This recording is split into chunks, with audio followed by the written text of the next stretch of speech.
Hello, class. Professor Mandeville back. This is lecture number 17 for History 102.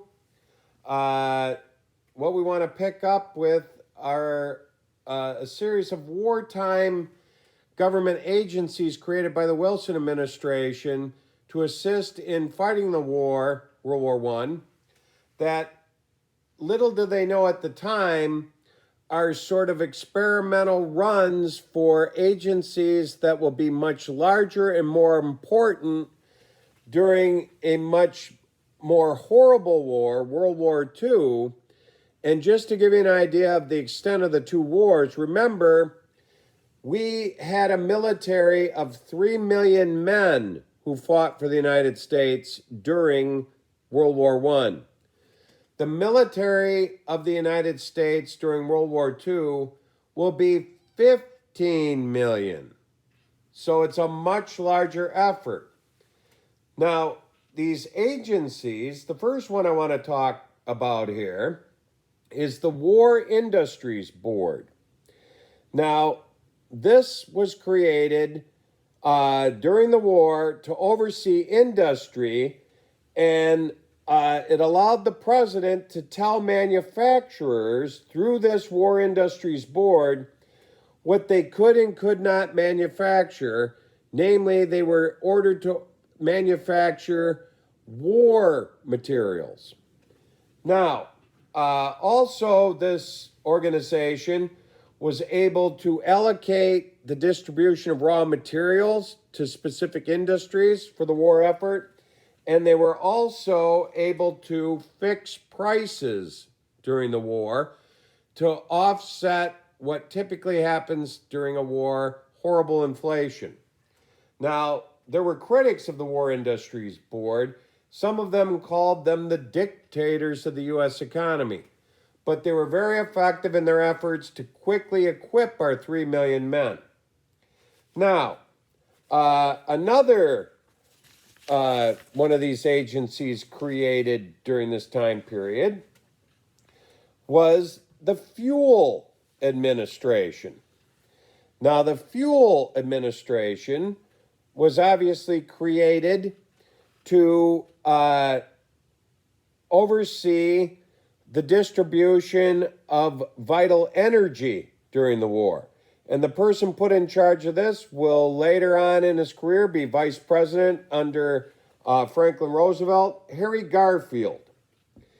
Now, there's going to be limited rationing of coal, which is still one of the main way that we heat and fuel America, and oil to be preserved for the war effort. And the Fuel Administration, using the Committee on Public Information, will come up with gimmicky programs that they'll sell to the American public, such as Heatless Mondays, where to support the war, you're supposed to turn the heat off in your house to conserve energy. And obviously in the Middle Atlantic and so forth, that was feasible, but people in the North Country weren't turning their heat off in February. They call for lightless nights to save on electricity and gasless Sundays. Excuse me. Because people were already driving around in automobiles and going for Sunday drives. So they're trying to discourage this to save on oil. But the biggest thing that comes out of the Fuel Administration that we still have today, this is the first time ever that the United States had daylight savings time to preserve energy, something that has persisted to this day. Another administration created for the war effort was the Food Administration. And the person selected to head up the Food Administration by Wilson was future President Herbert Hoover. Now, they're also going to use the Committee on Public Information's sort of advertisement wing to come up with gimmicky things, such as Wheatless Wednesdays, where you're not supposed to consume any sort of wheat products, so that we could send wheat to our European allies because obviously the farmers' fields in France and Belgium were now battlefields and no farming was taking place. So not only were we arming our allied countries, we were feeding them too. And they also encouraged meatless Tuesdays to preserve on food in America also. Their biggest program, though, that will be a huge success later on when it's implemented during World War II, will be victory gardens, where they encourage Americans to plant their own vegetable gardens, even in urban areas where the government would go in and till up empty lots and provide citizens with seeds to plant their own vegetable gardens so farmers in America could plant grain crops instead of vegetables for the tables of Americans.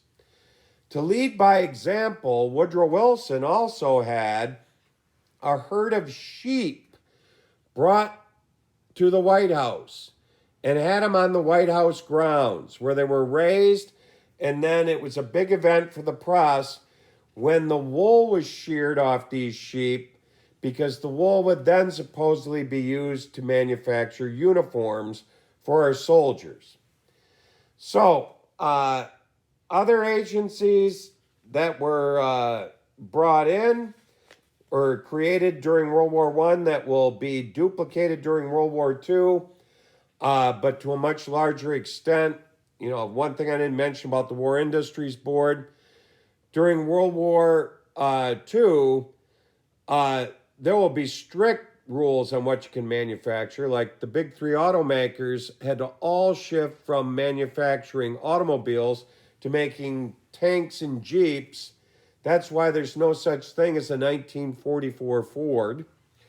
And obviously there was very strict rationing of gasoline during World War II. The War Labor Board is created during World War I, and its purpose is to standardize wages and hours for laborers to prevent any sort of labor strife or strikes during the war. So, institutionalized raises were given to factory workers at the instruction of the government to appease them and to keep them at work. Now, all of these agencies are going to be very successful, and as a result of this, and the fact that America turned the tide for the Allies, the war is going to, in relative terms, come to a pretty speedy end after the United States actually enters it. Because remember, we don't declare war until April of 1917. It's going to take us several months to draft and train troops, load them in ships, and get them into the European theater. And essentially, in the matter of a year, we'll turn the tide, and the Allies will defeat the Central Powers and bring an end to World War I. Now, the actual end of World War I was planned by Woodrow Wilson, because he had been speaking about how this is a war to end all wars. And also during the course of the war, he had prepared and was promoting his big plan for world peace, known as his famous 14 points. Now, so to make the world realize in his mind that this was the war to end all wars, the war will end at 11 a.m. on the 11th day of the 11th month, 1918. So it'll end on 11/11/11/1918.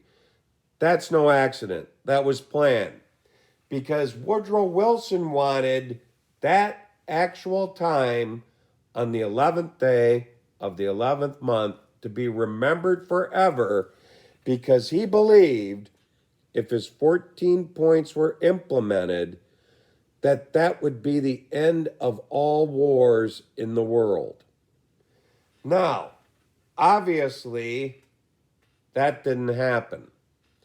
And we'll be talking later on here about how his 14 points weren't implemented, and there's been numerous wars since then. But also, you might have realized by this point, we celebrate something else on November 11th. Still to this day, and it's not the end of wars as we know it. That's Veterans Day in the United States. In Europe, it's observed as Armistice Day because it is the day that horrible war that was mainly fought in Europe came to an end. Now, what I want to talk about before we talk about the aftermath of the war and the ridiculous Treaty of Versailles and its negotiations, we want to talk about the actual effects of this war on the world and on America. Now, the war in terms of cost financially, the total cost of World War I for the United States up front was $32 billion, which was a tremendous sum of money for the time.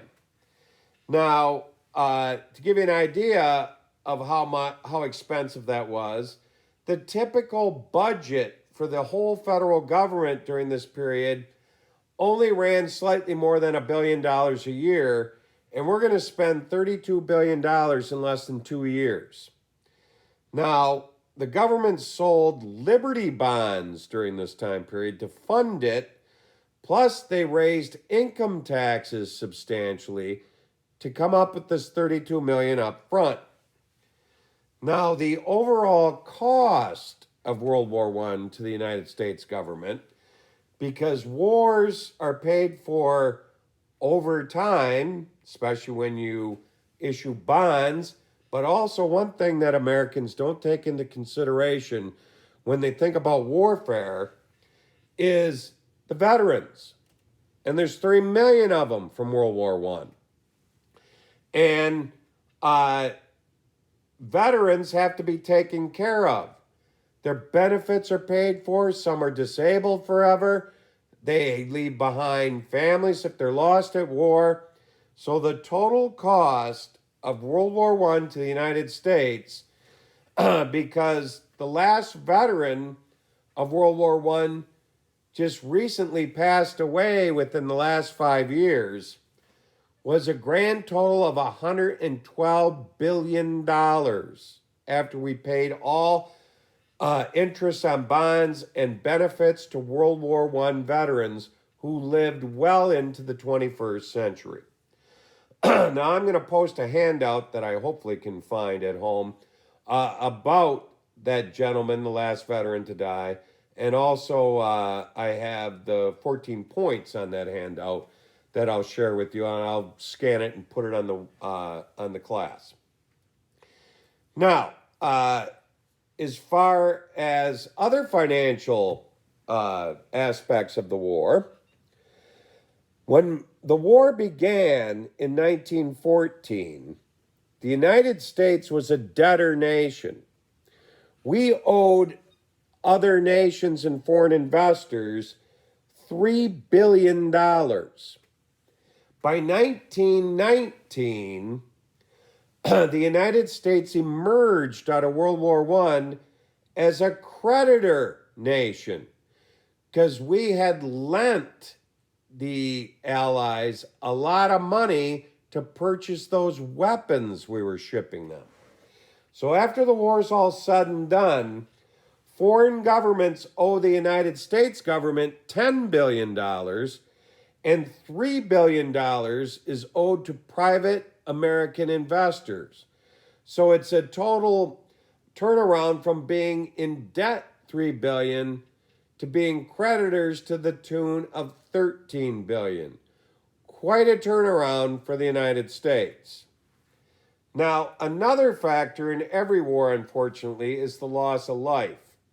So if you take a look at page 697 in your text, you have figure 29.2 men killed in battle. Now you'll notice on this chart, Russia led in deaths. And remember, they're going to leave the war over a year before it ends. They're going to lose 1.7 million men, closely followed by Germany with 1.6 million. France, where the majority of the battles took place in the trenches, will lose nearly 1.4 million. The British Empire will lose 900,000, Austria 800,000, Italy 462,000, and the United States will lose 53,000 men. But that pales in comparison to the other countries involved in this war. But remember, for all intents and purposes, we were only engaged in this war for 1 year, where the rest of them had been fighting since 1914 in bloody trench warfare. And part of the problem was this trench warfare was horrific.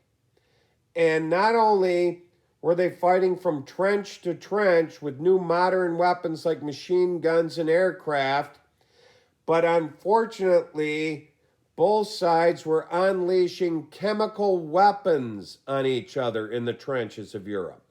And if you look at the facing page, down at the bottom is a very famous painting by John Singer Sargent that's on permanent display at the National Gallery in Washington, D.C. It's a very breathtaking painting that I've seen in person. It's entitled Gassed. And what you see here are troops all lined up, and it looks like they're blindfolded. No, they're not. They're wearing that protective covering over their eyes because they've all been gassed with mustard gas, which in its most horrible form can permanently blind you. At the very least, it will leave you temporarily blinded, like these men who are trying to recover from being gassed during World War I. This was a horrific war, using chemical weapons on each other.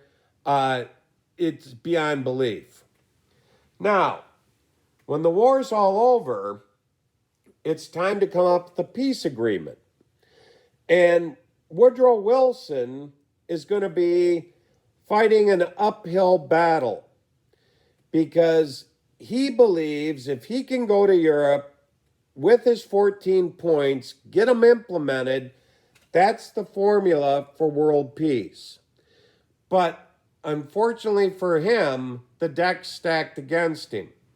One thing that he has to deal with constantly is his European counterparts, his allied leaders from England and France and Italy. They're always very quick to point out to him a chart like the one at the top of 697. The United States, in comparison to France, the British Empire, and Italy, didn't lose hardly any men. And Wilson will always be reminded of this. The other big factor is the war was fought in Europe. There's no World War I battles in the United States. We didn't have to rebuild our country after the war, where France and Belgium many areas of it were completely destroyed by the war. So, as far as these other European leaders are concerned, they really wanted to punish Germany in particular and make sure that the Germans never could do this to them again. And they weren't about to listen to Wilson and his 14 points and peace plan because they had vengeance on their minds and they felt they were righteous and Wilson was basically a phony. So, Woodrow Wilson will also make 3 severe mistakes with the peace conference outside of Paris at the Palace of Versailles, where it took place in 1919. The first mistake he'll make is it will happen in the fall of 1918.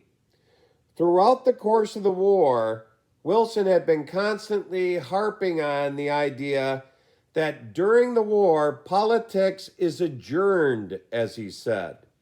That the two parties, the Democrats and Republicans, shouldn't be fighting, and we needed to put politics aside because this was serious business. We had to win the war.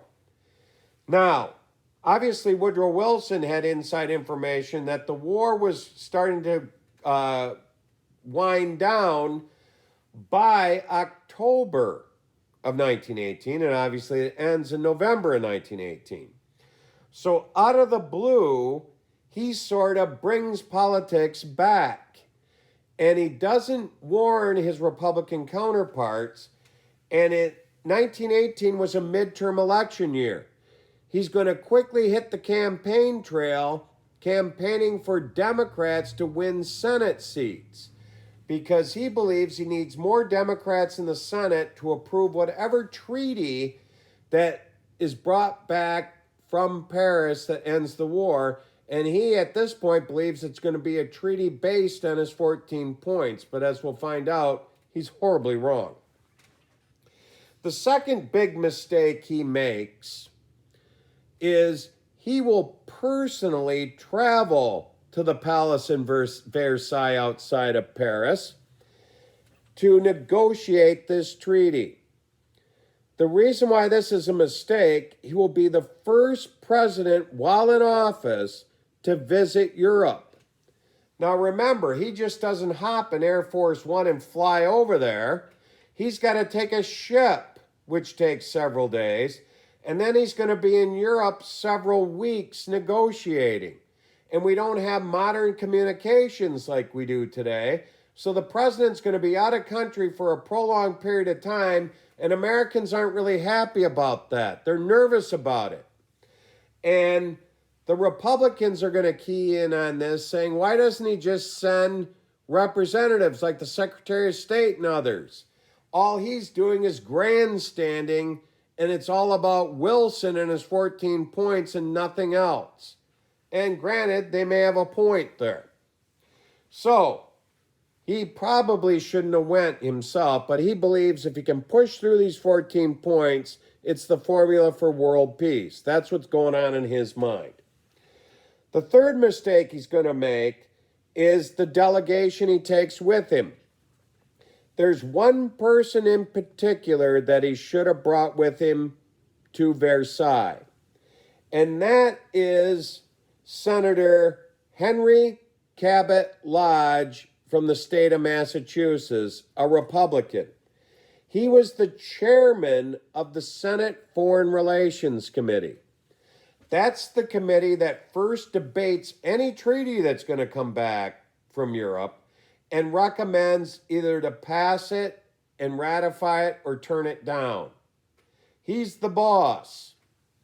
Now, Wilson's advisors urged him to take Lodge with him, but Woodrow Wilson wouldn't for petty reasons. And here's the reason why. Henry Cabot Lodge was a brilliant man. He earned a PhD at Harvard University. Now remember Woodrow Wilson's background. He went to Princeton and ends up later in his career being the president of Princeton University. Now, many of you might not be aware of this, but there's a gigantic rivalry between Princeton and Harvard. Both of them believe they're the greatest universities in the world. Ask any Princeton grad and they'll tell you that. Ask any Harvard grad, they'll tell you the same. And they argue about this all the time. Now, I can remember when I was an undergraduate in college, in the political science department that I used to tutor for, there were two professors who wouldn't even speak to each other. They wouldn't acknowledge each other in the hall. And I used to have to go to the department meetings. They'd sit on different ends of the room and ignore each other. I finally asked my advisor, what's the story on these two? And he told me, oh, you don't know. Professor so-and-so, he's a Harvard graduate. The other professor was a Princeton graduate. And they hated each other because of it and wouldn't even speak to each other and their colleagues. Now, here's what happens with Woodrow Wilson. Finally, he tells one of his advisors when he was being pestered to bring Henry Cabot Lodge along with him as part of the delegation, he said to him, once and for all, I'm not taking that damn Harvard man anywhere. The reason he wouldn't bring him is because he went to Harvard. Talk about a petty, childish stand by Wilson. That's a horrible mistake on his part, and it'll come back to haunt him. As we'll find out, the Treaty of Versailles is never even ratified ever by the United States due to these foolish mistakes, especially the one of shunning the very brilliant Henry Cabot Lodge. So, that's where I'm going to call it quits for today. In the meantime, I'll locate that handout that I'm going to scan for you. And when we pick up next time, we're going to talk about the complete failure that the Treaty of Versailles was. Then we'll move right in to life in the 1920s, or the Roaring 20s, as they're known. So I'll be back in a couple days. I got other things to do here. And I'll lecture again and get us all ready, because remember, this weekend, on Friday, the quiz will be loaded up online, and you'll have the weekend to complete that short answer quiz. So I'll help you get all prepared with that. So thanks a lot for listening to me. I kind of enjoy this. I'd much rather be in the classroom speaking to you. But I like lecturing. I like sharing my stories. And once again, I want to tell you, follow the governor's orders, be safe, stay home, and we're going to defeat COVID-19 just like we defeated our adversaries in World War I and World War II. And ironically enough, our healthcare workers and essential employees are our heroes in this war. And if you know any, thank them. Take care. See you soon. Bye.